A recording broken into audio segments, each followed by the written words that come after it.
focusing on the Titans offense first, talking about their strengths. Not a lot of good here at all, but Cam Ward's confidence, toughness, and arm talent.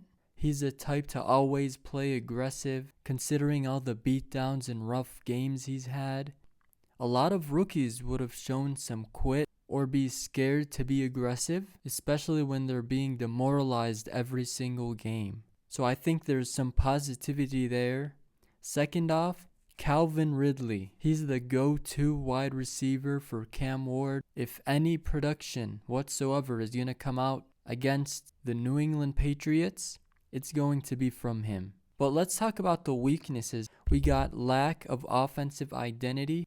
Obviously, Coach Brian Callahan was fired after starting the season 1-5, and so now the rookie quarterback has no coach, but the play caller is Bo Hardigree, his quarterback coach in Tennessee, who's doing even worse right now according to my scouting reports. But let's get to the second weakness right here. It's something I'm going to call light, not bright.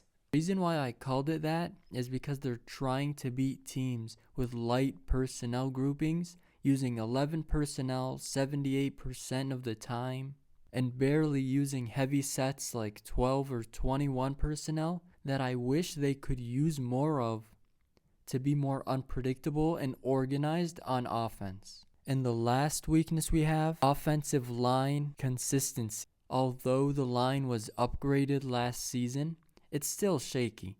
They let up 25 sacks in the last 6 games. That's like 4 sacks per game on average, dead last in the NFL. But we have to get into the film here. And I watched the past 3 games, but certain clips that I want to watch and break down. So notice here it's an 11 personnel play, a 3-by-1. What I have in my terminology as bunch split off set here in a gun formation. And first impression here, I'd be pretty confident the tight end is going to be somewhat involved in the blocking, given that number one, the tight end is backed and attached to the offensive line, which I said is beyond terrible. And the Las Vegas defense is in a nickel double mug look. It's different from the Bills double mug I explained on this channel because the 2 middle linebackers are presenting an overload to this side here to force a half slide and mess up the protection here by having Cam Ward mic either one of these middle linebackers, which means the offensive line slides to that side of the mic. And you can see indeed that is their plan, because you'll see when I play the film here that neither come, and they're trying to increase the success of the stunt by Tyree Wilson, the defensive end, who's going to perform an end spike stunt here to collapse the pocket, which is spiking from that side to the middle here, forcing the center to give him his attention to collapse the pocket and disrupt Ward's timing, which has been so effective this year. His decision making,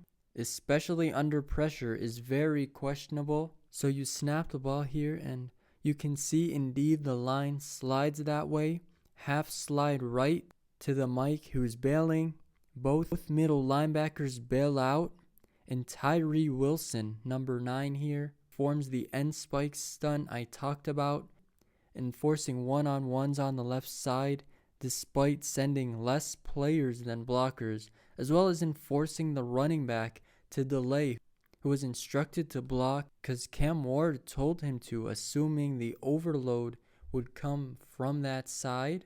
And Tony Pollard sees his assignment in coverage. I'm confident this middle linebacker here is his assignment, so the line would slide to this linebacker here. And so does the tight end, as you can see.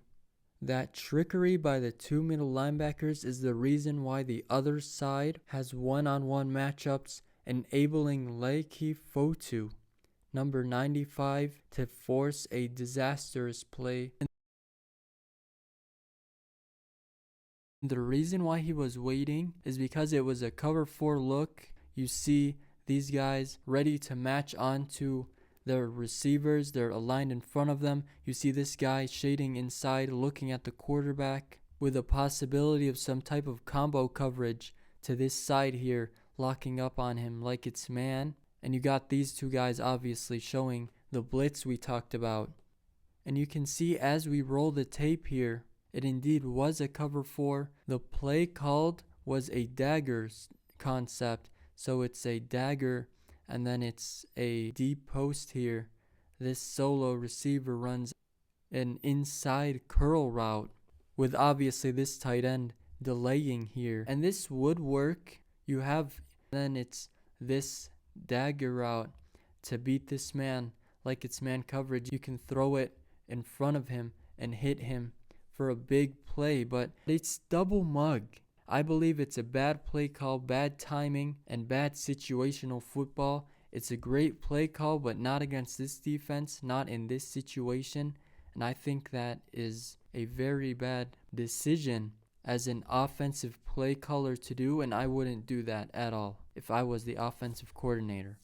Next play here, dissecting this Tennessee offense. I see this play just mind-blowing by the Titans. Here you have, yes, a messy look that seems like nickel personnel. It's Max Crosby, the defensive end, to the outside, number 98. Then it's Devin White, number 45, a middle linebacker type. It's Elon Roberts next to him, another middle linebacker type, number 52. And then it's Adam Butler, a defensive tackle, number 69. Then it's Tyree Wilson, a defensive end, number 9. Then it's a slot DB who plays safety as well in Jeremy Chin. And next to him is number 51, Kunsey, another defensive end type. So it's 4 defensive linemen, 2 middle linebackers in the gap and a slot. So it's a nickel personnel mugged look. What I find absolutely absurd about this is this. We talked about it before. The first play I presented, well, apparently the Titans don't recognize it. And not only that, they call an empty formation against it. So it's an easy middle field closed man look. Oh, and they're backed up at their own 10-yard line. It's a play that I'm not going to consider calling in this scenario, in this situation. And they're also in the wrong pass protection. They go with a Bob Pass Pro on man protection. All they needed to do is not be an empty, with the running back staying in to block the extra guy. It's seen, and on offense here, it's a 12 personnel, 1 running back and 2 tight ends, 4 eligibles to one side, with a tight end blocking on the other side, who's joining on the big on big call, chipping a defensive end and running, instead of being used as an isolation route. It's a middle field closed man. If he runs a fade, a seam, a corner, a post, it's a great idea to use him as a one-on-one quick outlet, giving it a freak of nature tight end on a 220-pound Jeremy Chin, who's a 6'3 safety with no help. And even if the safety does help, you can look him off, you can bait him into something else, and call a better play to take the safety's attention. Here you're calling a sail concept, which not only needs time, but also doesn't take the safety's attention. That play call is unacceptable. Because I wouldn't call it against a messy look like that, a double mug look. And second, I'm not calling it backed off on my 10-yard line. And third, they showed the defense already. That defense, it's not the first time they show it. So you're expecting a potential blitz here. Knowing the first time they used it, they didn't blitz. So they could possibly do it. And if they do it, you're in trouble. It's insane how a team in the National Football League thinks this way. And it's been going on for the last 2 years. They fired the coach and it's still happening. So you see the big on big, which means tackles are on the defensive ends, the guards are on the tackles, and they don't keep a running back in. So you can see here this is what they do. They call a Bob protection. You see the right tackle here takes a number 51 defensive end outside the screen. The right guard takes Tyree Wilson, or takes number 69 Butler, and the guard next to him takes number 52, the middle linebacker. And the left tackle here wants to take on Max Crosby on man protection. And on each of the offensive linemen's matchups, middle linebacker. And they somehow don't account. And that's in Devin White here. The B gap right there just wide open like that. But to be fair, it's unacceptable to call empty against this defense. But here's what I would do here in the gold color.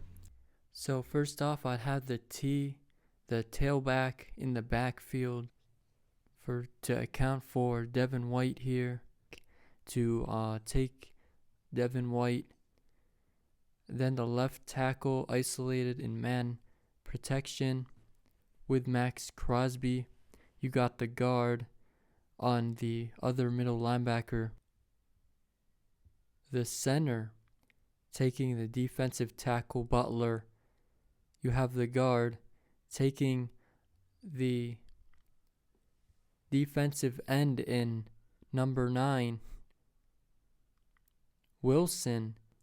And then last but not least, you have the tackle who's doubling number 9, Tyree Wilson, for a bit. So he's blocking him. And then the tight end chips. But the difference is that the tackle kicks out to that end to take him on a man protection.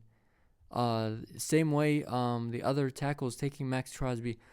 Clean pocket here for your quarterback.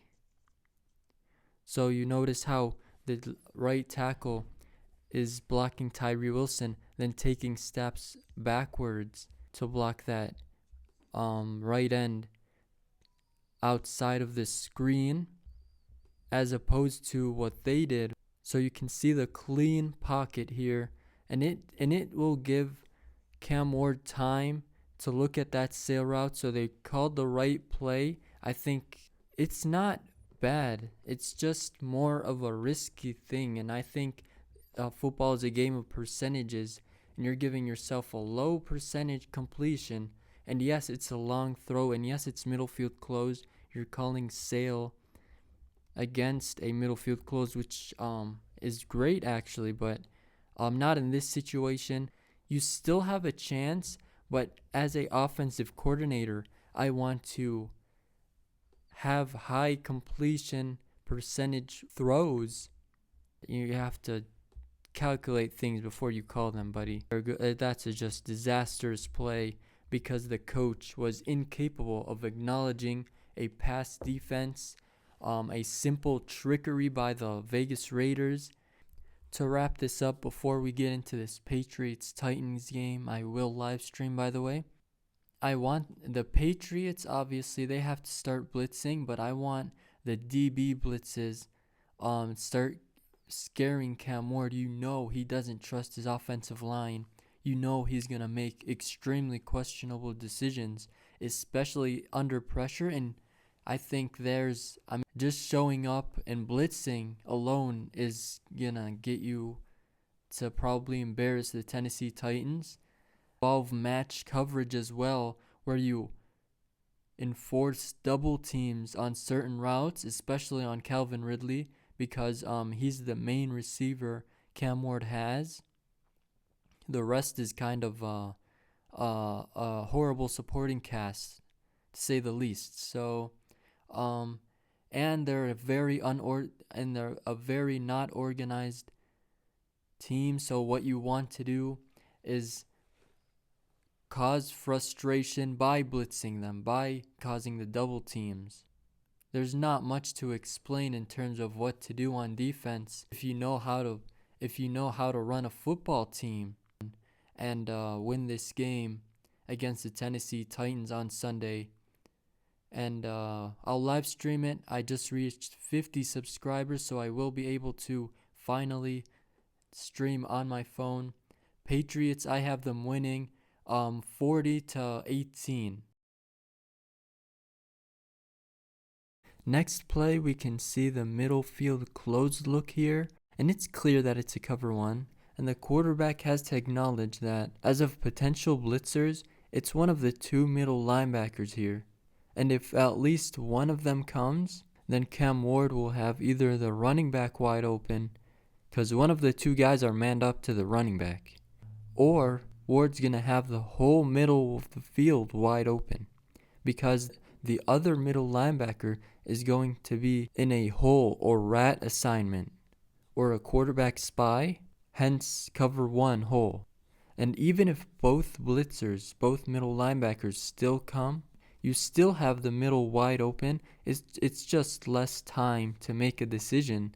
And acknowledging all this pre-snap, I see 4 down linemen and an under front, which is the 3 tech being to the weak side of the formation. So it's a half slide to the will with the running back going out if that guy doesn't come. And on offense, it's a 3-by-1 gun bunch. Another 11 personnel look. Cam snaps. And indeed, it is cover one. But the offensive line inconsistencies kick in as usual. Cam quickly throws the drag route. I assume he was startled by the spin move, knowing the offensive line is not trustable at all. But if Cam kept his calm, he could have thought and considered using his legs. It's man coverage. The correct protection was used this time, but as in cover one, all defenders are in man-to-man and have their backs to the quarterback because they're worried about the responsibilities. They're following eligibles, right? And not only that, there's no rat or spy on this play, so it's a normal cover one, and you can see the lane Cam Ward has to run here. And I think the best option here would be to take off, and he'd get minimum 10 yards. He'd get at least 10 yards if he decided to run. And that's why you see teams either play heavy zone or cover one hole with a spy or rat against a Lamar Jackson, a Josh Allen, to have people responsible for this. But missed opportunity and bad coaching. You tell the rookie about this option. I know it may be pretty basic to an NFL quarterback, but you can tell looking at it pre-snap, I would have went up to the quarterback and said, "Hey, I know you're scared back there, man, but you have to trust your reads, and you can take off if you want, because I see a cover one man-to-man lockup here." And I'd tell him what I just said about the potential blitzers. But that's your job. Your job is to make your quarterback's life easier and just communicate. I think communication is a primary part of the game. You have to tell your quarterback this, and you have to work together. And here, I do not see a quarterback and coach working together. Because one, you don't see the communication, and two, and the plays are just bad. They're not helping him. They're not doing him a favor, and the quarterback is supposed to lean on you. I know they don't have a coach, and I know this is common, but you'd be surprised how common this is with coaches around football in general. So here's how I study a game like Titans against Raiders. I studied, for example, almost every play here, and you got them all here. You got this.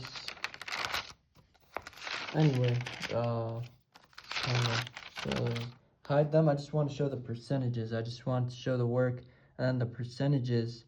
The third down rate. Every third down I studied. Every first down, every conversion, as you can see, red zone. You got Titans third down conversion. You got what else we have?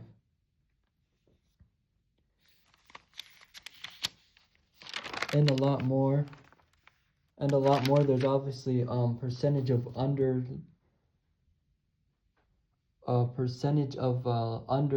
D lineman being under in an understance or overstance, all of those stuff. I want to start creating tables, but I don't want to spill the sauce, you know?